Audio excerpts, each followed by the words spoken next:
people are like, I want a bunch of money, or I want that job, or I want this car. And then you get it. And then sometimes it's better, sometimes worse, sometimes what you expected. How was it? It was a thrill.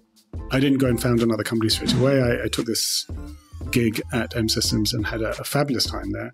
The company invented the USB flash drive, didn't sell under their own brand name, but if you bought one from a bunch of other companies, from Kingston to Memorex to IBM, chances are you were buying one of our USB flash drives. It went from nothing to $600 million in a very short period of time. It was a real rocket ship of a ride. A partnership that I fostered with a company called SanDisk for the large memory makers out of California. That relationship culminated in them buying M Systems for $1.6 billion. They didn't know many people at M Systems. I was one of the many people they knew, and they straight away said, oh, come to California. This was my third time I'd gone for my startup.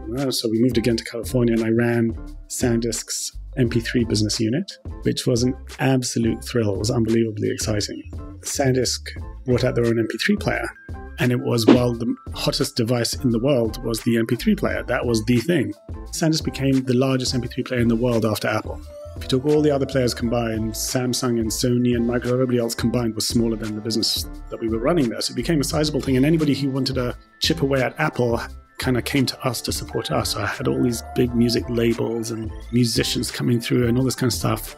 Why do you think Apple beat SanDisk? It wasn't even close.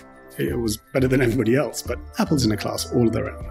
The combination of things that they could bring to bear, their ability in software and branding, in hardware, in distribution, was unparalleled.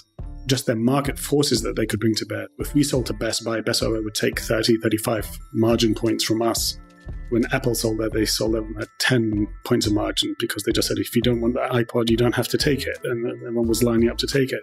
They created this force field around their products that was unparalleled. We didn't try to out-Apple Apple. We developed devices that were much more low-end, much more affordable, alternative distribution. We didn't go head-to-head with Apple because we couldn't. Microsoft tried. I don't know if you remember, they brought out the Zune.